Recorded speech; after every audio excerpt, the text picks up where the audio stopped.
আলোচিত শিশু রামিসা ধর্ষণ ও হত্যা মামলায় সোহেল ও স্ত্রী স্বপ্নার ফাঁসির আদেশ। আসামিদের যথাযথ শাস্তি না হলে ব্যর্থ হবে আদালত, জানালেন বিচারক। এখানে নারী নির্যাতন দমন আইনে আছে ৯-২ ধারায় যেই অপরাধটি হবে, নারী শিশু নির্যাতন দমন আইনের ৩০ ধারায় বলা আছে যে সহযোগিতা করবে, সহায়তা করবে, তাকেও একই দণ্ডে দণ্ডিত করা যাবে। ইতিহাসে সবচেয়ে কম সময়ে ধর্ষণ ও হত্যা মামলার রায় মাইলফলক, বললেন অ্যাটর্নি। ন্যায় বিচার নিশ্চিতে আসামির পক্ষে আইনজীবী দেয় রাষ্ট্র, জানালেন মন্ত্রী।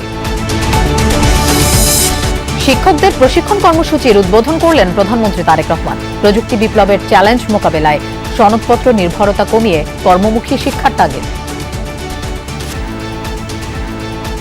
বাংলা এবং ইংরেজির পাশাপাশি তৃতীয় আরেকটি ভাষা শিখতে পারলে দেশে বিদেশে কোথাও আমাদের ভবিষ্যৎ প্রজন্মের কর্মসংস্থানের সমস্যা হবার কথা নয় ইনশাআল্লাহ। জাতীয় সংসদের বাজেট অধিবেশন বসছে বিকেলে। নবায়নযোগ্য জ্বালানি খাতে ভর্তুকি ও বাজেট বরাদ্দ বাড়ানোর প্রস্তাব সিপিডির। ভ্যাটের জন্য সরকার শূন্য শুল্ক দিচ্ছে, তার কারণে আমি ভ্যাটজনিত শুল্ক পাচ্ছি শূন্য, কিন্তু একই সময় আমার উইন্ড এবং সোলারের উপরে 15% ভ্যাট আরোপ করা।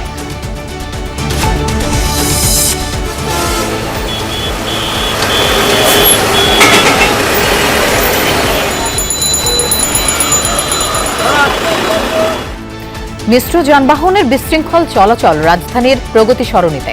অব্যবস্থাপনায় স্থবির প্রায় গাড়ির চাকা, চরম ভোগান্তিতে চলাচলকারীরা। পাশে যেতে লেট হওয়ার কারণে পড়ালেখার একটু সমস্যা হয়। এই বাড্ডা রোডে যত যানজট আছে অন্য রোডে এত কোনো যানজট নেই।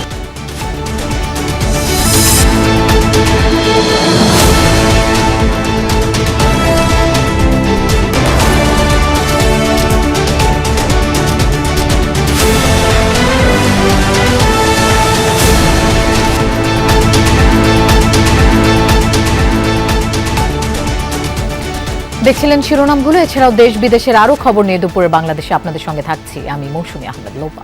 রাজধানীর পল্লবীতে শিশু ধর্ষণ ও হত্যা মামলায় আসামি সোহেল রানা ও তার স্ত্রী স্বপ্না খাতুনকে মৃত্যুদণ্ড দিয়েছেন আদালত। রায় ঘোষণায় বিচারক বলেন, আসামিদের যথাযথ শাস্তি না দিলে আদালত ব্যর্থ হবে। আসামিদের অপরাধ সংশোধনযোগ্য নয় বলেও জানান আদালত। সকাল 11টায় শুরু হয় এই মামলার রায় ঘোষণা। প্রায় 40 মিনিট ধরে রায় পড়ে শোনান বিচারক। বলেন, জবানবন্দিতে শিশুটিকে ধর্ষণ ও হত্যার কথা স্বীকার করেছেন সোহেল রানা। তাকে পালাতে সহযোগিতা করে স্ত্রী স্বপ্না খাতুন। আসামি দোষ স্বীকারোক্তির পর তা প্রত্যাহারের আবেদন করা হয়নি। তাদের নির্যাতন করে স্বীকারোক্তি নেওয়া হয়নি বলেও জানান বিচারক। স্বপ্না ও সোহেল একই অপরাধে অপরাধী। ফাঁসির আদেশের পাশাপাশি সোহেলকে 5 লাখ ও স্ত্রী স্বপ্নাকে 2 লাখ টাকা জরিমানা করা হয়েছে। আসামিদের মৃত্যুদণ্ডের রায়ে সন্তুষ্ট রামিসার বাবা। দ্রুত রায় কার্যকরের দাবিও জানান তিনি। চাঞ্চল্যকর এই হত্যা মামলার রায় ঘিরে কঠোর নিরাপত্তা গ্রহণ করা হয় আদালত প্রাঙ্গণে। দেশের ইতিহাসে প্রথম কোনো ধর্ষণ ও হত্যা মামলার বিচার কাজ 6 কার্যদিবসে শেষ হলো। আলোচিত এই মামলায় সাক্ষ্য দিয়েছেন 16 জন।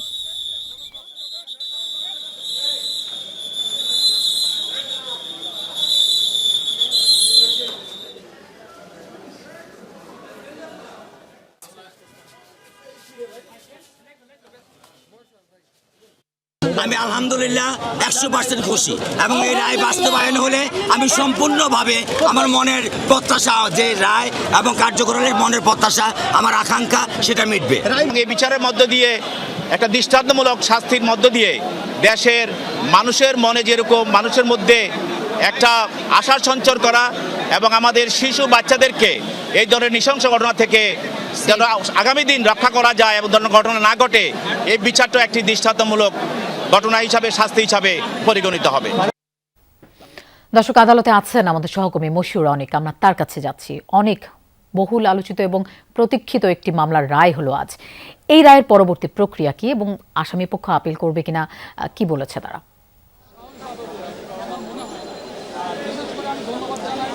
লোপা, আপনি আমার কথা যেমনটা বললেন যে আদালতে আমি আছি এবং সঙ্গে আমরা দুজন ছিলাম, আমার সঙ্গে সহকর্মী রিয়াজ রায়হানও আছেন, এবং সকাল থেকে আমরা একসঙ্গেই আসলে পুরো প্রক্রিয়াটিকে অবজার্ভ করার চেষ্টা করছি, এবং আপনি তো এজলাসের ভেতরে ছিলেন।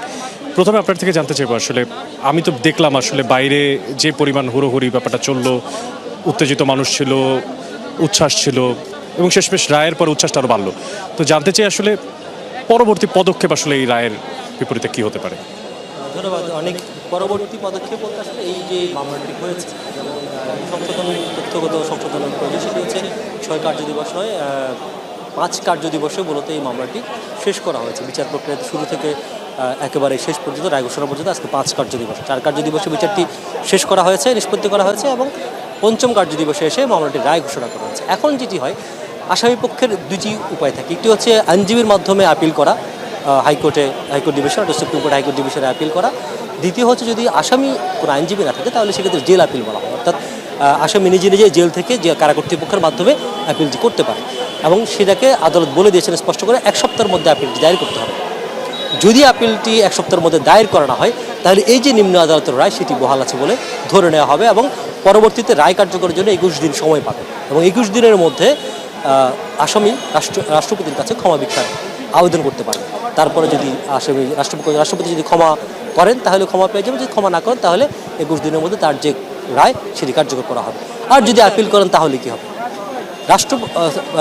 আইন অনুযায়ী যদি তিনি আপিল করেন তাহলে হাইকোর্ট ডিভিশনে সেটি শুনানি হবেন এবং এখান থেকে যে তাকে যে মৃত্যুদণ্ড দেওয়া হয়েছে সেটির ডেথ রেফারেন্স যাবে, ডেথ রেফারেন্সের উপর শুনানি অনুষ্ঠিত হবে এবং এই যে প্রক্রিয়া, পুরো প্রক্রিয়াটি পেপার বুক তৈরি করা হয় এবং 1 থেকে 1,500 পৃষ্ঠার একটি পেপার বুক তৈরি করা হয় এবং কোনো কোনো ক্ষেত্রে আদালত বলে দিয়ে থাকেন যে এটির পেপার বুক দরকার হয় না বা লাগবে না। যদি সেই ক্ষেত্রে আদালত বলে থাকেন তাহলে পেপার বুক করা লাগবে না, যদি না বলে থাকেন তাহলে সেটি পেপার বুক তৈরি করতে হবে। তারপরে সেটি যদি হাইকোর্ট ডিভিশনে শুনানির পরে হাইকোর্ট রায় দিবেন, যদি হাইকোর্ট ডিভিশন থেকে যদি নিম্ন আদালতের রায় বহাল থাকে তাহলেও আসামি আপিলের ডিভিশনে আপিল করার সুযোগ পাবে। আপিলের ডিভিশনে যদি আপিল করে থাকেন তাহলে সেটি আবার শুনানি হবে। সেই শুনানির পর আপিলের ডিভিশনে যদি হাইকোর্ট ডিভিশনের রায়টি বহাল রাখেন তাহলে হাইকোর্ট ডিভিশন নিম্ন আদালতের রায় বহাল রাখলেন, হাইকোর্ট ডিভিশনের রায় বহাল রাখলেন আপিল বিভাগ। তারপরে কী হবে? তারপরেও আসামি আবার রিভিউ করার সুযোগ পাবে, অর্থাৎ রিভিউর পরে চূড়ান্ত যে রায় হবে, হাইকোর্ট অ্যাপিলেট ডিভিশন যে চূড়ান্ত যে রায় দেবে সেই রায়টি পরবর্তী কার্যকর করা হবে। এই যে প্রক্রিয়া, এই প্রক্রিয়াটা আসলে যত সহজভাবে বলা গেল বিষয়টা তত সহজ না। আমরা যদি রাষ্ট্রপতির কাছে ক্ষমা চাওয়ার একটা বিষয় আছে, আমি সেটা বলছি, সেটা আগেই বলছি, যদি আপিল যদি না করেন তাহলে কী হবে? যদি আপিল করেও থাকেন তারপরেও রিভিউ হওয়ার পরেও যে চূড়ান্ত যে রায়টি ঘোষণা করা হবে সেই রায়টি কার্যকরের জন্য 21 দিন সময় পাবেন বিধান মতে এবং 21 দিনের মধ্যে রাষ্ট্রপতির কাছে ক্ষমা ভিক্ষার একটি অপশন রাখা আছে। যদি সেই অপশনটি তিনি কাজে লাগান তাহলে লাগাবেন, রাষ্ট্রপতি ক্ষমা যদি করেন ক্ষমা পাবেন, যদি না করেন তাহলে তাকে ফাঁসিতে ঝুলতে হবে। এবং এই যে প্রক্রিয়া যত সহজভাবে বলা গেল সেটি কাজটি কত সহজ নয়। অর্থাৎ একটি কথা আছে না যে সহজ কথা যায় না বলা সহজ, এটি খুবই কঠিন কাজ এই কাজটি। এবং এর আগে আমরা দেখেছি যে আমরা যদি উদাহরণ দিই, নুসরাত রাফি হত্যা, মেজর সিনহা রাশিদ হত্যা মামলা, সর্বশেষ গত বছরের আসিয়া হত্যা মামলা, 3টি হত্যা মামলায় কিন্তু খুব দ্রুত সময়ের মধ্যে রায় হয়েছে, নিম্ন আদালতের রায় হয়েছে এবং প্রত্যেকটি আসামি কিন্তু মৃত্যুদণ্ড হয়েছে। এবং নুসরাত রাফির আমি নুসরাত রাফি আমি কভার করেছি, মেজর সিনহার সাথে রায়টি আমি কভার করেছি। সুতরাং সেখানে নুসরাত রাফিকে 16 জন আসামির মধ্যে 16 জনকেই মৃত্যুদণ্ড দেওয়া হয়েছিল। আসিয়া হত্যা মামলায় একজন আসামি ছিলেন হিটু শেখ, তাকেই মৃত্যুদণ্ড দেওয়া হয়েছে। মেজর সিনহার আসামিদের মধ্যে 6 জনকে সম্ভবত মৃত্যুদণ্ড দেওয়া হয়েছে, হয়তো আগে 2 একজন আগে পর হতে পারে। তাহলে এই যে মৃত্যুদণ্ডগুলো দেওয়া হয় সেগুলো বছরের পর বছর আটকে আছে উচ্চ আদালতে। এখন যেহেতু আজকে আইনমন্ত্রী বলেছেন যে আদালত চাইলে, আদালত যদি চায় অথবা যদি স্পেশাল যদি বেঞ্চ তৈরি করে দেওয়া হয়, জানেন যে আদালতে বিচারের সংকট রয়েছে, বেঞ্চ সংকট রয়েছে, এই যে 5.5 থেকে 6 লাখ বা 6 লাখ থেকে 6.5 লাখ মামলারও ঝুলছে উচ্চ আদালতে, সেই মামলাগুলোতে রেফারেন্স বা সেই মামলাগুলো শুনানি অনুষ্ঠিত হতে হবে। সেটির ফাঁকে ফাঁকে ডেথ রেফারেন্সের জন্য সম্ভবত 3 থেকে 4টি বেঞ্চ রয়েছে শুধুমাত্র ডেথ রেফারেন্স শুনানির জন্য। তো সেটি এখন যে ডেথ রেফারেন্সগুলো হচ্ছে সেগুলো 4 থেকে 5 বছর বা তারও আগের মামলাগুলো, হত্যা মামলাগুলো।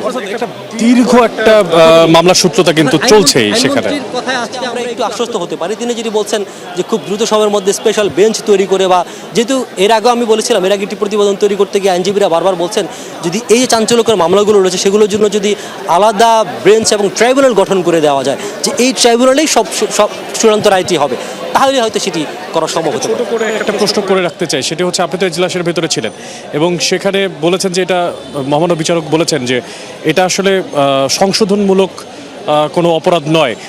এরপরে আর তিনি কি যুক্ত করেছেন একটু ছোট করে জানতে চাই। যদি ছোট সংক্ষেপে বলি, আদালত স্পষ্ট করে বলেছেন এটি সমাজ এবং মানুষ এবং সমাজের বিরুদ্ধে ঘৃণ্য অপরাধ, ঘৃণ্য শব্দটি তিনি উল্লেখ করেছেন এবং বলেছেন এই ব্যক্তিরা এই ব্যক্তিরা শিশু সহ সবার জন্যই ক্ষতিকর, সবার জন্যই ভয়ঙ্কর। সুতরাং এটি সংশোধনযোগ্য নয়। এই অপরাধে যদি যথাযথ বিচার করা না হয় তাহলে বিচার করতে আদালত দায়বদ্ধ, এবং যদি বিচার করা না হয় তাহলে আদালত ব্যর্থ হবে। এই স্পষ্ট কথাগুলো তিনি বলেছেন। আদালত ব্যর্থ হবে যদি আসলে এই বিচার কার্য সম্পন্ন করা না হয়। এটি আদালতের অবজারভেশনের কথাই আমরা শুনছিলাম আমাদের সহকর্মী রিয়াজ রায়হানের মাধ্যমে, এবং বলা যায় যে একটা উচ্ছ্বাস ছড়িয়েছে। যেই নিহত রামিসার বাবা তিনিও কিন্তু শুকরিয়া জানাচ্ছেন। এখন দেখার বিষয় আসলে উচ্চ আদালতে এই মামলা শেষ হতে আর কতদিন সময় লাগতে পারে। লোপা, অনেক আপনাকে ধন্যবাদ। সেই সাথে আমাদের আরেক সহকর্মী রিয়াজ রায়হানকেও ধন্যবাদ জানাতে চাই। রাজধানীর পল্লবীতে শিশু ধর্ষণ ও হত্যা মামলার রায়ে সন্তোষ প্রকাশ করেছেন আইনমন্ত্রী মোহাম্মদ আসাদুজ্জামান। বলেন, এই রায়ের মধ্য দিয়ে ন্যায় বিচার প্রতিষ্ঠিত হয়েছে। এ ঘটনা জাতির জন্য অত্যন্ত দুঃখজনক। দেশের ইতিহাসে এত দ্রুত বিচার শেষ করার নজির স্থাপন হয়েছে বলে জানান আইনমন্ত্রী। উচ্চ আদালতে বিশেষ বিবেচনায় শুনানি করা গেলে আগামী 3 মাসের মধ্যে রামিসা হত্যাকাণ্ডের মৃত্যুদণ্ড কার্যকর করা সম্ভব বলে জানান আসাদুজ্জামান। আমরা 6 কার্য দিবসের মধ্যে বিচার প্রক্রিয়া সম্পন্ন করেছি এবং এই বিচারে শাস্তিতে আমরা আপাতত রায় কার্যকর থাকবে। যত দ্রুত সম্ভব এটা নিষ্পত্তি করার জন্য করব। ধর্ষণ ও হত্যা মামলার এই রায় বিচারিক প্রক্রিয়ার একটি মাইল ফলক। আসিয়া হত্যাকাণ্ডের চেয়েও কম সময়ে এই রায় হয়েছে। সব মামলার রায় এমন প্রক্রিয়া অবলম্বন করা হবে বলে জানিয়েছেন অ্যাটর্নি জেনারেল রুহুল কুদ্দুস কাজল। তিনি জানান, রায় যেন দ্রুত কার্যকর করা যায় সেই পদক্ষেপ নেবে অ্যাটর্নি জেনারেল অফিস। মাগুরার আসিয়া ধর্ষণ এবং হত্যা মামলার যে বিচার, তার থেকে কম সময়ের মধ্যেই বিচারটি সম্পন্ন হয়েছে। এটা আমাদের বিচারিক প্রক্রিয়াটা মাইল ফলক। আমরা দ্রুততম সময়ে রেকর্ড প্রাপ্তির পরে আমরা চেষ্টা করব যে মামলাতে শুনানির ব্যবস্থা করতে, প্রাসঙ্গিক যে কাজগুলো আছে সেই কাজগুলো সম্পন্ন করা, এবং আমরা চেষ্টা করব যে এই প্রক্রিয়াটা সম্পন্ন হলে যত দ্রুত সম্ভব আপিলটা নিষ্পত্তি করার উদ্যোগ গ্রহণ করব। সরকার এমন একটি কর্মমুখী শিক্ষা ব্যবস্থা গড়ে তুলতে চায় যেখানে শুধু সনদ প্রদান নয়, বরং দক্ষ মানব সম্পদ সৃষ্টি করা হবে। জনসংখ্যাকে রূপান্তর করা হবে জনসম্পদে। কর্মমুখী ও কারিগরি কারিকুলামের ওপর জাতীয় বিশ্ববিদ্যালয়ের শিক্ষকদের প্রশিক্ষণ অনুষ্ঠানে এসব কথা বলেন প্রধানমন্ত্রী তারেক রহমান। তিনি জানান, দক্ষতা ও কর্মমুখী শিক্ষার বিকল্প নেই। এ সময় ফ্যাসিবাদী শাসনের চিত্র তুলে ধরে প্রধানমন্ত্রী বলেন, এবার ঘুরে দাঁড়ানোর পালা। এছাড়া ক্যাম্পাস থেকে তরুণ উদ্যোক্তা তৈরিতে সিড ফান্ডিং এর ঘোষণাও দেন প্রধানমন্ত্রী তারেক রহমান। আনন্দময় ও কর্মমুখী শিক্ষা ব্যবস্থা প্রতিষ্ঠা করা বর্তমান সরকারের রাজনৈতিক প্রতিশ্রুতি, যার অংশ হিসেবে জাতীয় বিশ্ববিদ্যালয়ের শিক্ষকদের জন্য কর্মমুখী ও কারিগরি কারিকুলামের উপর এই প্রশিক্ষণের আয়োজন। এই প্রশিক্ষণের মাধ্যমে স্প্যানিশ, জাপানিজ সহ বেশ কিছু আন্তর্জাতিক ভাষা শেখার সুযোগ পাবেন শিক্ষার্থীরা। অনুষ্ঠানে শিক্ষা মন্ত্রণালয়ের মন্ত্রী ও উপদেষ্টা সরকারের চলমান প্রকল্প ও পরিকল্পনার কথা জানান। রাজধানীর চীন মৈত্রী সম্মেলন কেন্দ্রে অনুষ্ঠানের উদ্বোধন করেন প্রধানমন্ত্রী তারেক রহমান। বলেন, দীর্ঘ ফ্যাসিবাদী শাসন শোষণে শুধু গণতান্ত্রিক অধিকারই কেড়ে নেওয়া হয়নি, বরং শিক্ষা ব্যবস্থাকেও বিপর্যস্ত করে দিয়েছে। গণতান্ত্রিক বাংলাদেশে আমরা ইনশাল্লাহ অবশ্যই ঘুরে দাঁড়াবো। এবার বাংলাদেশের স্বাধীনতা এবং মুক্তিযুদ্ধ অর্জন থেকে শুরু করে আজ পর্যন্ত ইতিহাসের প্রতিটি বাঁকে যেসব সাহসী মানুষ দেশে গণতন্ত্র প্রতিষ্ঠা এবং দেশ ও জনগণের স্বাধীনতা রক্ষায় আত্মত্যাগ করেছেন, তাদের অবদানকে সম্মান জানাতে চাইলে আমাদেরকে একটি জ্ঞানভিত্তিক রাষ্ট্র এবং সমাজ গড়ে তুলতে হবে নিশ্চয়ই। এ সময় শিক্ষা খাতে জাতীয় বিশ্ববিদ্যালয়ের অবদানের কথা তুলে ধরে প্রধানমন্ত্রী বলেন, চতুর্থ শিল্প বিপ্লবের যুগে বিভিন্ন পেশা যেমন ঝুঁকিতে পড়েছে, একই সঙ্গে নতুন নতুন কর্মসংস্থানেরও সুযোগ সৃষ্টি হয়েছে। অটোমেশন এবং এআই চালিত প্রযুক্তির কারণে হয়তো অনেক পুরনো পেশায় কর্মসংস্থান যেমন ঝুঁকির মুখে পড়েছে কিংবা অবলুপ্ত হয়েছে, একই সঙ্গে প্রচুর পরিমাণ নতুন নতুন ক্ষেত্রে কর্মসংস্থানের সুযোগও হয়তো সৃষ্টি হয়েছে। সুতরাং প্রযুক্তিগত বিপ্লব মোকাবেলায় সার্টিফিকেট নির্ভর শিক্ষা ব্যবস্থার পরিবর্তে বর্তমানে দক্ষতা ভিত্তিক, প্রযুক্তি নির্ভর এবং বাস্তব ও কর্মমুখী শিক্ষা ব্যবস্থার গড়ে তোলার মনে হয় কোনো বিকল্প নেই। প্রাথমিক পর্যায় থেকে শুরু করে সর্বোচ্চ স্তর পর্যন্ত শিক্ষা কারিকুলামকে বাস্তব ভিত্তিক, বহুমুখী, কর্মমুখী এবং প্রযুক্তি নির্ভর করার কাজ ইতিমধ্যে শুরু করেছে। শিক্ষার্থীদের জন্য ইন্টার্নশিপ ও ইন্ডাস্ট্রি একাডেমিয়া সহযোগিতা বাড়াতে সরকার কার্যকর পদক্ষেপ নেবে বলেও জানান প্রধানমন্ত্রী তারেক রহমান। এছাড়া তরুণ উদ্যোক্তা তৈরি করতে সরকারের বহুমুখী উদ্যোগের কথা জানান। শিক্ষার্থীদের পরামর্শ দেন তৃতীয় ভাষা শিক্ষার। সরকার ক্যাম্পাস থেকে ব্যবসায়িক উদ্যোক্তা তৈরি করারও বহুমুখী উদ্যোগ গ্রহণ করছে। এরই অংশ হিসেবে সরকার কলেজ এবং বিশ্ববিদ্যালয় ইনোভেটিভ বিজনেস আইডিয়া বাণিজ্যিকরণ করতে প্রতিযোগিতামূলক প্রক্রিয়ায় সিড ফান্ডিং বা ইনোভেশন গ্রান্ট প্রদানের সিদ্ধান্ত নিয়েছে। এছাড়াও শিক্ষকদের পাঠদানের পাশাপাশি শিক্ষার্থীদের জন্য রোল মডেল ও সমাজ পরিবর্তনের অগ্রদূত হিসেবে নিজেদের প্রতিষ্ঠা করার পরামর্শ দেন সরকার প্রধান। বলেন, সরকার জ্ঞান ও মেধাভিত্তিক রাষ্ট্র গড়তে চায়। আমরা সবাই মিলে এমন একটি কর্মমুখী শিক্ষা ব্যবস্থা গড়ে তুলি যা কিনা শুধু সনদ প্রদান করবে না, বরং দেশে দক্ষ মানব সম্পদও সৃষ্টি করবে। এ সময় জাতীয় বিশ্ববিদ্যালয়ের পক্ষ থেকে প্রধানমন্ত্রীকে গাছের চারা উপহার দেওয়া হয়। আরিফিন শাকিল, যমুনা নিউজ, ঢাকা। বিকেলে স্পিকার হাফিজউদ্দিন আহমেদের সভাপতিত্বে ত্রয়োদশ জাতীয় সংসদের বাজেট অধিবেশন শুরু হচ্ছে। বিএনপির নেতৃত্বাধীন নতুন সরকারের এটি প্রথম বাজেট। অধিবেশনে আগামী 11 জুন 2026-27 অর্থ বছরের বাজেট প্রস্তাব উপস্থাপন করবেন অর্থমন্ত্রী আমির খসরু মাহমুদ চৌধুরী। আগামী অর্থ বছরের জন্য প্রায় 9,38,000 কোটি টাকার বাজেট প্রণয়নের পরিকল্পনা করেছে সরকার। বৈশ্বিক ঝুঁকি মোকাবেলা, ভর্তুকি ও সামাজিক নিরাপত্তা কর্মসূচিতে ব্যয় বৃদ্ধি, সুদ পরিশোধের চাপ এবং সরকারি কর্মচারীদের প্রস্তাবিত নতুন বেতন কাঠামোর সুপারিশ আংশিক বাস্তবায়নের কারণে ব্যয়ের পরিমাণ উল্লেখযোগ্যভাবে বাড়ছে।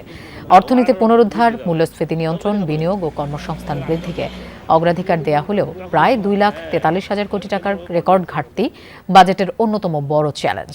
আগামী অর্থ বছরে মূল্যস্ফীতি 7.5% নামিয়ে আনার লক্ষ্য স্থির করা হচ্ছে।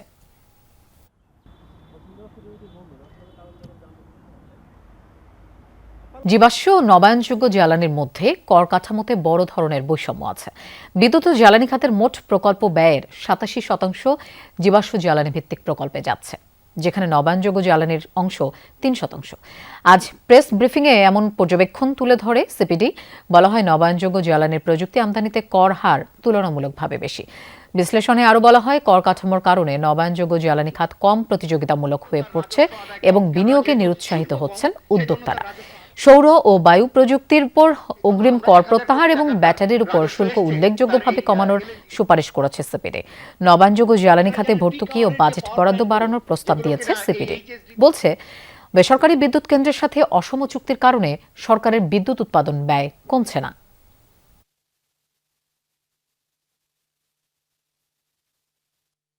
কাউকে ফেভার করা, কাউকে ডিসফেভার করা, এভাবে করেই কিন্তু আমরা দেখা যাচ্ছে যে আমরা এক ধরনের সুবিধা জীবাশ্ম জ্বালানি ক্ষেত্রে রেখেছি এবং অনেক সময় আমরা ভ্রান্তভাবে বলি যে হ্যাঁ এটা কম্পিটিটিভ না আর ওটা কম্পিটিটিভ, কিন্তু পুরো জিনিসটি কৃত্রিমভাবে একটাকে কম্পিটিটিভ করে রাখা এবং কৃত্রিমভাবে আরেকটাকে আনকম্পিটিটিভ করে রাখা, এই জায়গাটি কিন্তু এখানে বলবার জন্যই এই বিষয়টা অবতারণা করা। শাপলা চত্বর হত্যা মামলায় তদন্ত প্রতিবেদন দাখিলের সময় পিছিয়ে 10 আগস্ট ধার্য করা হয়েছে। এই মামলায় সাবেক মন্ত্রী ডাক্তার দীপু মনি, সাংবাদিক মোজাম্মেল বাবু ও ফারজানা রূপাকে জিজ্ঞাসাবাদের অনুমতি দিয়েছেন ট্রাইব্যুনাল। এর আগে সকালে কারাগার থেকে তাদের আন্তর্জাতিক অপরাধ ট্রাইব্যুনালে হাজির করা হয়। আজ ট্রাইব্যুনাল 1-এর চেয়ারম্যান বিচারপতি মোহাম্মদ গোলাম মুর্তজা মজুমদারের নেতৃত্বাধীন বিচারিক প্যানেলে এই মামলার তদন্ত প্রতিবেদন দাখিলের দিন ধার্য ছিল।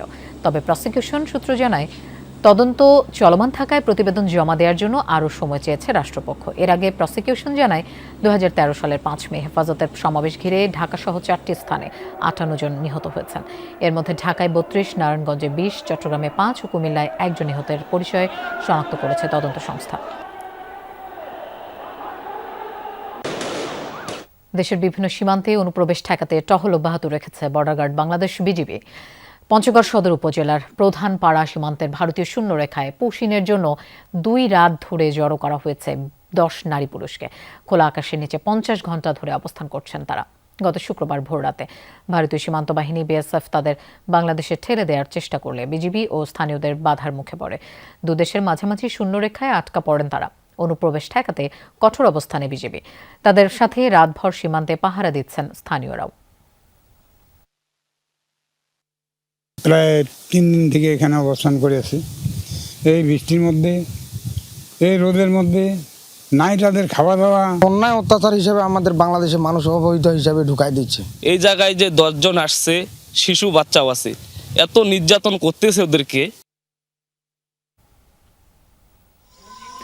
মেহেরপুরের তেঁতুলবাড়িয়া সীমান্তে ভারতীয় বিএসএফের ঠেলে দেয়া 6 জনকে ফিরিয়ে নিয়ে গেছে বলে ধারণা করছে বিজিবি ও স্থানীয়রা। গত রাতে 2টা থেকে 3টার মধ্যে তাদেরকে সীমান্ত থেকে সরিয়ে নেওয়া হয়েছে। তবে এ বিষয়ে আনুষ্ঠানিক কোনো বিবৃতি পাওয়া যায়নি। এর আগে শনিবার ভোরে তেঁতুলবাড়িয়া সীমান্তে ভারত থেকে ঠেলে দেয়া 6 জনকে প্রতিরোধ করে বিজিবি। পরে কাঁটাতারের বেড়ার পাশে ভারতীয় ভূখণ্ডে অবস্থান নেয় তারা।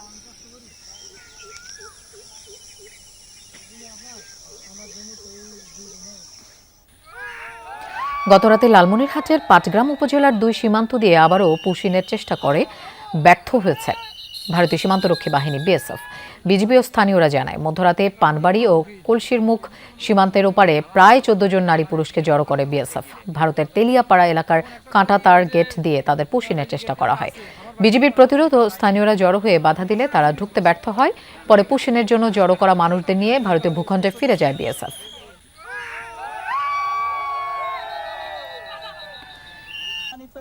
এদিকে সুনামগঞ্জে রাতের আঁধারে পুশিন ঠেকাতে তৎপর ছিল বিজিবি।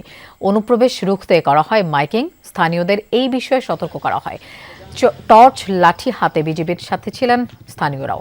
গতকাল বিজিবি ও স্থানীয়দের বাধার মুখে 6টি আউটপোস্ট থেকে প্রায় 100 জনকে সরিয়ে নিতে বাধ্য হয় ভারতীয় সীমান্ত বাহিনী বিএসএফ। এদিকে বান্দরবান সীমান্ত দিয়ে মিয়ানমারের 47 জন অনুপ্রবেশের খবর পেয়ে তাদের ফেরত পাঠিয়েছে বিজিবি।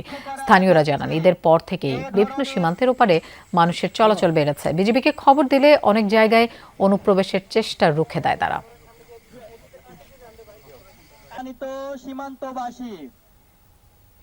সীমান্ত পরিস্থিতির খবর জানবো লালমনিরহাট থেকে। আমাদের সাথে সরাসরি যোগ দিচ্ছেন সহকর্মী আনিসুর রহমান। আনিস, সীমান্ত পরিস্থিতি এই মুহূর্তে কেমন দেখছেন? বিজিবি এবং স্থানীয়রা কি বলছেন? লোপা, আমি কিন্তু এখন রয়েছি সীমান্তের একদম পাশেই। আর আপনাকে একটু যদি ঘুরে দেখাতে পারি যে আসলে সীমান্ত পরিস্থিতি এখন শান্ত রয়েছে, কিন্তু গতকাল রাতে লালমনিরহাটের পাটগ্রাম উপজেলার 2টি সীমান্ত, পাটগ্রাম পানবাড়ি ও কলসিরমুখ সীমান্তে কিন্তু বেশ কিছু লোকজনকে বিএসএফ নিয়ে এসেছিল পুশিন করার জন্য। পরে বিজিবি এবং স্থানীয় লোকজন টের পেয়ে তাদেরকে প্রতিহত করে এবং তাদেরকে প্রবেশ করতে দেয়নি। পরে সারা রাত তারা পাহারা ছিল, লোকজন বিজিবি পাহারা ছিল। পাহারা থাকার পরেই সকালে তারা কিন্তু আবার বিএসএফ তাদেরকে ভারতীয় অংশে নিয়ে গেছে। তবে এরকম লালমনিরহাটের পুরো সীমান্ত জুড়েই কিন্তু কোনো না কোনো দিন চলছে এরকম পুশিনের ঘটনা আসতেছে। আবার আমাদের বিজিবি কিন্তু কড়া পাহারা রয়েছে। আমাদের সীমান্তবাসী যারা আছেন তারাও কিন্তু বিজিবিকে সহায়তা করছেন যাতে বা ইন্ডিয়ান কোনো নাগরিক অবৈধভাবে বাংলাদেশে প্রবেশ না করে বা বিএসএফ যাতে বাংলাদেশে পাঠায় দিতে না পারে সেই বিষয়েও কিন্তু বিজিবি যেমন সতর্ক অবস্থানে রয়েছেন, আমাদের সীমান্তবাসীও কিন্তু বিজিবিকে সহায়তা করছেন। লোপা, আনিস, আপনাকে ধন্যবাদ আমাদের সাথে যোগ দেওয়ার জন্য। দর্শক, এই মুহূর্তে সচিবালয়ে কথা বলছেন স্বরাষ্ট্রমন্ত্রী সালাউদ্দিন আহমদ। আমরা সরাসরি সেখানে চলে যাচ্ছি। দুর্নীতি রোধে দুদক ও আইনি সংস্কারে সরকার পিছু হটেছে বলে মন্তব্য করেছে টিআইবি। 3টি অধ্যাদেশ বিলুপ্তের মাধ্যমে বিচার বিভাগের স্বাধীনতা বাস্তবায়নে পিছু হটছে সরকার। দুপুরে টিআইবির এক সংবাদ সম্মেলনে এসব কথা জানান সংস্থাটির নির্বাহী পরিচালক ডক্টর ইফতেখারুজ্জামান। তিনি বলেন, বিচার বিভাগের স্বাধীনতা, মানবাধিকার ও গুম ইস্যুতে সরকার পিছু হটছে। মন্তব্য করেন, অপরাধ নিয়ন্ত্রণে পুলিশের তৎপরতা বাড়লেও সামগ্রিক আইন শৃঙ্খলা পরিস্থিতি নিয়ন্ত্রণ করতে পারেনি সরকার। রাজনৈতিক ও প্রশাসনিক পৃষ্ঠপোষকতার অভিযোগও করে টিআইবি। সাইবার সুরক্ষা আইন সহ কয়েকটি আইনের মাধ্যমে বিচার বিভাগের স্বাধীনতা ক্ষুণ্ণ করেছে বলেও মন্তব্য করেন তিনি। অথচ দুদক সংস্কার কমিশনের সুপারিশের সাথে একমত হয়েছিল বিএনপি সহ সকল দল। মন্ত্রী এবং সবাইকে আন্তরিক ধন্যবাদ, শুভেচ্ছা, স্বাগত। দুর্বল ব্যাংকিং খাত, দুর্বল খাদের কিনারা থেকে তুলে আনার যে প্রয়াসে যে খাতটি এখনো আছে, আইন শৃঙ্খলা পরিস্থিতি অত্যন্ত নাজুক, বিদ্যুৎ এবং জ্বালানি খাতের সংকট এবং পাশাপাশি যেটা আমরা দেখেছি যে যুক্তরাষ্ট্র এবং ইসরায়েলের যে ইরান আক্রমণ এবং সেখানে সেটা কেন্দ্র করে যে মধ্যপ্রাচ্য সংকট, জ্বালানি সংকট ইত্যাদি, এবং নতুন সরকারের মাধ্যমে নতুন সরকার যাত্রা শুরু হয়, এর সাথে আবার যুক্ত হামের মতো একটা বিশাল সমস্যা, স্বাস্থ্যগত সমস্যা। রাজধানীর প্রগতি সরণি এই পথে চলে না এমন কোনো যানবাহন নেই। দিনরাত উল্টো পথেও চলে গাড়ি, রিকশা, ভ্যান, রাস্তার উপর দোকানপাট সহ সব মিলিয়ে সারাক্ষণ লেগে থাকে যানজট। এই পথে চাকা ঘুরে ঘন্টায় 6 কিলোমিটার গতিতে। 20 মিনিটের পথ পেরোতে লাগে 2.5 থেকে 3 ঘন্টা। বাড্ডা, ভাটারা, নদ্দা সহ আশপাশের এলাকা থেকে প্রগতি সরণিতে যোগ হওয়া রাস্তাগুলোর অবস্থা আরও বেহাল। সহকর্মী হাসিবুল করিম বিজয়ের রিপোর্ট।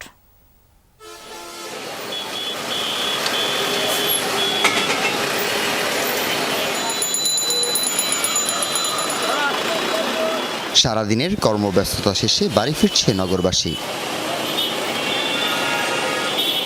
রাজধানীর গুলিস্তানে একটি বেসরকারি প্রতিষ্ঠানে কাজ করেন জাহাঙ্গীর হোসেন। থাকেন খিলক্ষেত এলাকায়। অফিস শেষে বিকেল 4টায় বাসার উদ্দেশ্যে যাত্রা।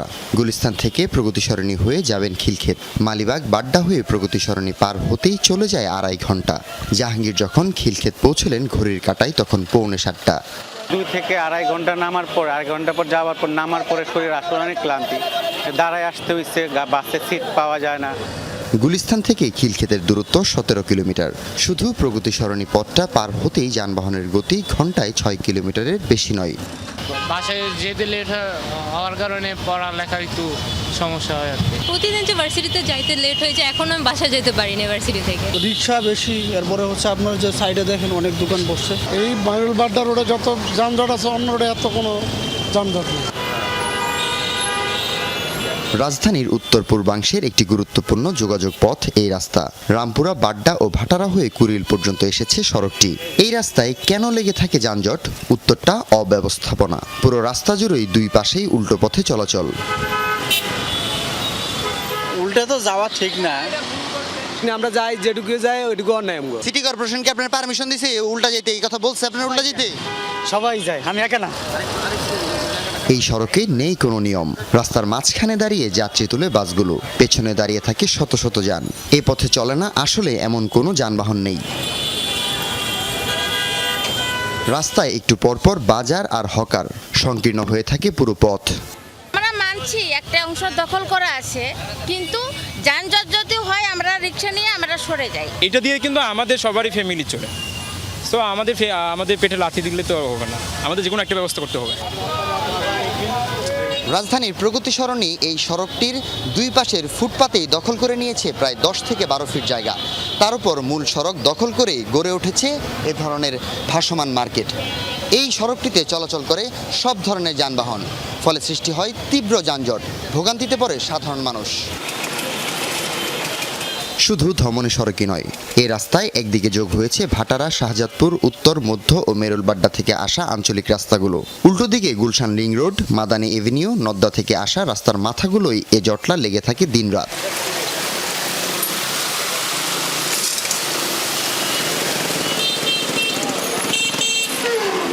ভাটারার সোলমাইত এলাকার রাস্তার ভেতরের অবস্থা এই। একে তো ভাঙা সড়ক, তার উপর পানি জমে খালে পরিণত হয় বৃষ্টি হলেই। গাড়ি চলতে হয় কোনো মতে, খুব সাবধানে। রাস্তার এই বেহাল দশা কয়েকদিনের নয়, বছরের পর বছর রাস্তার এ ভোগান্তি চলতেই থাকে। সামান্য বৃষ্টিতেই এমন পানি ভেঙে স্কুলে যেতে হয় শিশুদের।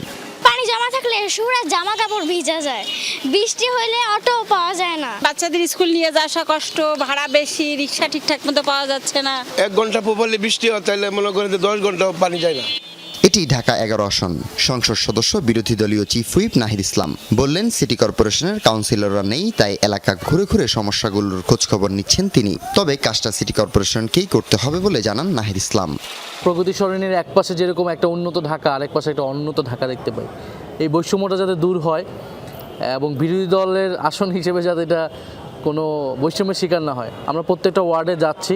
ইমিডিয়েটলি যে সংস্কার দরকার, যে রাস্তাঘাটগুলো, সেগুলো তালিকা করে আমরা এটা স্থানীয় সরকার মন্ত্রণালয় এবং সিটি কর্পোরেশনে আমরা পাঠাবো। স্থানীয় কাউন্সিলর থাকলে তার সে এটা দায়িত্বটা ভালোভাবে পালন করতে পারবে। জনপ্রতিনিধি হিসেবে আমার কাজ তো এইটার সহযোগিতা করা বা তদারকির জায়গাটা করা। উত্তর সিটি কর্পোরেশনের প্রশাসক বলছেন, প্রগতি সরণির রাস্তায় অব্যবস্থাপনা বন্ধে এআই ক্যামেরা স্থাপন করা হবে। বিভিন্ন জায়গায় অব্যবস্থাপনা আছে, সেখানে সঠিক জায়গায় নিয়ে আসার জন্য চেষ্টা চালাচ্ছি। এবং এই যে একটু আগে যে কাজের কথা বললেন, আমি নিজেও প্রগতি সরণির কথা জানি, সেটা অনেক আগের থেকে সেখানে যানজট লেগে থাকে বিভিন্ন কারণে, ট্রাফিক ব্যবস্থাপনা ভালো না। একসাথে সব জায়গায় খরাখন্দ না করে একটা নিয়মের মধ্যে থেকে এক সাইড করে কাজ করা উচিত, যাতে করে অন্য সাইড থেকে জনগণ তাদের হাঁটা চলার সুবিধা করতে পারে। নগর অভিভাবক আসে যায়, নানামুখী প্রতিশ্রুতি দেন প্রতিনিধিরা, তবু গতি বাড়ে না এই রাস্তার যানবাহনের। হাসিবুল করিম বিজয়, যমুনা নিউজ, ঢাকা।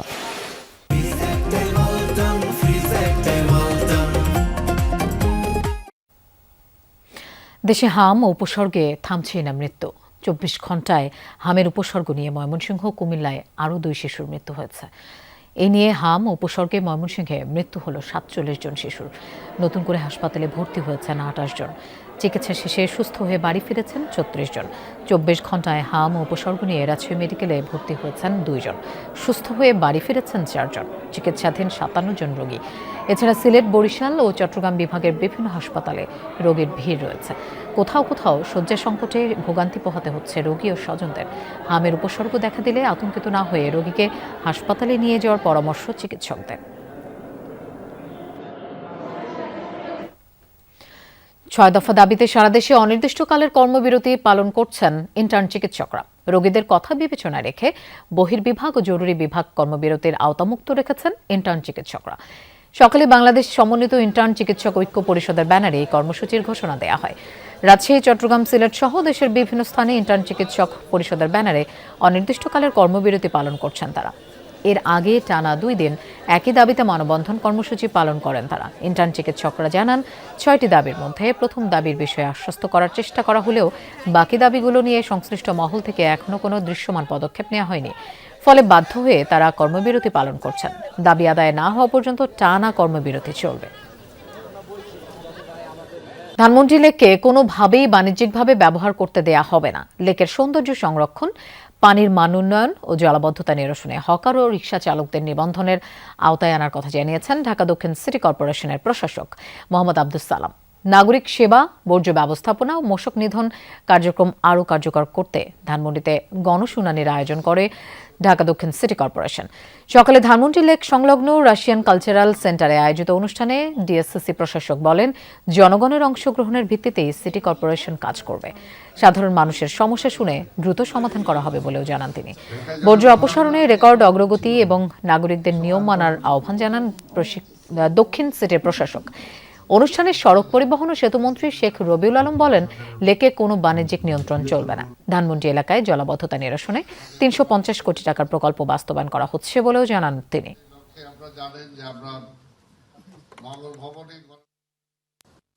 আপনারা দয়া করে মাঝে মাঝে বসে এটাকে কিভাবে সুন্দরভাবে পরিচালনা করা যায় সেই ব্যাপারে সিটি কর্পোরেশনকে আপনাদের সহযোগিতা করতে হবে। একটা লেক যত্রতত্র বাণিজ্যিক ব্যবহার হবে না, হতে দেওয়া হবে না। নিজের মতো করে ব্যবহার, এটা চলবে না।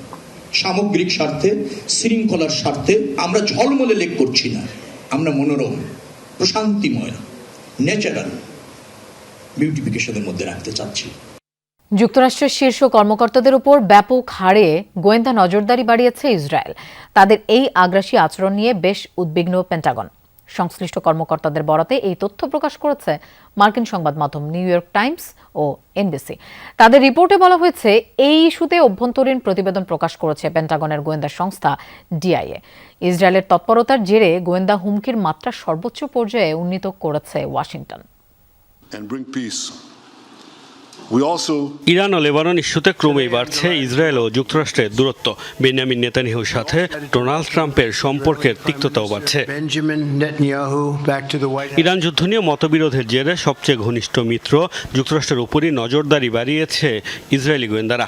মধ্যস্থতায় সম্পৃক্ত স্টিভ উইটকফ সহ অন্যান্য কর্মকর্তাদের উপর চালানো হচ্ছে ব্যাপক গুপ্তচর বৃত্তি। মার্কিন সংবাদ মাধ্যম নিউ ইয়র্ক টাইমস ও এনবিসির প্রতিবেদনে উঠে এসেছে এই তথ্য।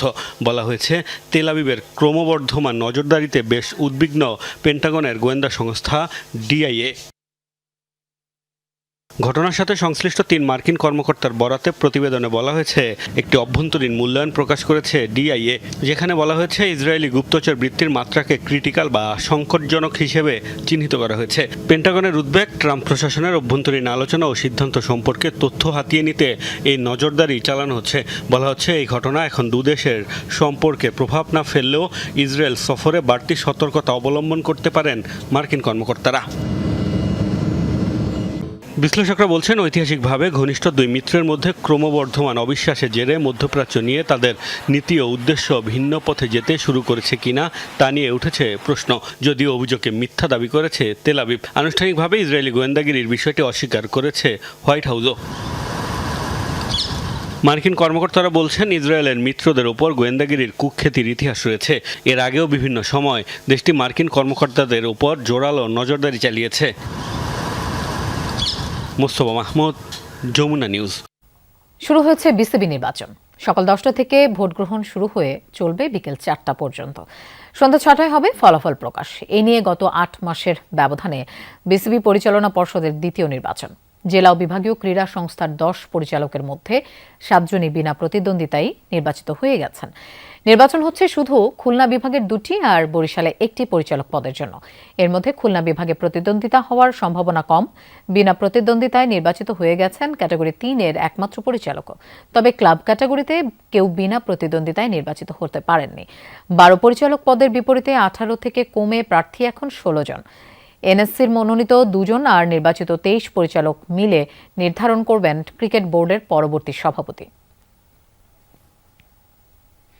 দর্শক, মিরপুর শেরে বাংলা স্টেডিয়ামে আছেন আমাদের সহকর্মী হাসান আল মারুফ। আমরা তার কাছে যাচ্ছি। মারুফ, বিসিবির নির্বাচন নিয়ে তো বেশ একটা আলোচনা রয়েছে। এ পর্যন্ত উল্লেখযোগ্য কাউন্সিলর কারা কারা ভোট দিলেন এবং সার্বিক পরিস্থিতি কেমন দেখছেন সেটিও একটু জানতে চাই।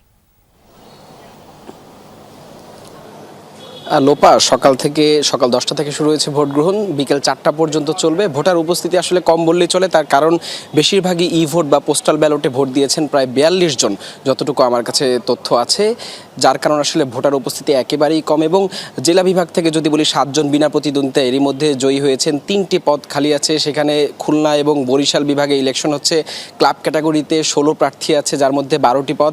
এবং আসলে ক্রিকেট পাড়ায় আমরা যেমনটা গতকালকেও বলছিলাম যে কান পাতলি শোনা যায় যে কারা আসতে যাচ্ছেন বিসিবির পরবর্তী মসনদে। একই সঙ্গে ক্লাব ক্যাটাগরি 3, সেখান থেকে হচ্ছে চট্টগ্রাম বিশ্ববিদ্যালয়ের সিরাজউদ্দিন মোহাম্মদ আলমগীর, তিনি বিনা প্রতিদ্বন্দ্বিতায় নির্বাচিত হয়েছেন। আসলে যেহেতু ভোটার উপস্থিতি কম বা ভোটের যে লড়াই, ব্যালটের লড়াই, সেটা আসলে একেবারেই আমেজ বা উত্তাপ নেই বললেই চলে বিসিবি প্রাঙ্গণে যদি বলি। এবং গণমাধ্যম কর্মী যারা আছেন তারা কিন্তু এবার সরাসরি ভোট কাভার করতে পারছেন না। নির্দিষ্ট একটা জোন তাদের জন্য করে দেওয়া হয়েছে, সেখানেই বিগ স্ক্রিনে দেখানো হচ্ছে ভোটটা। এবং আমি যতটুকু আসলে দেখেছি সকাল থেকে ভোটার উপস্থিতি একেবারেই কম।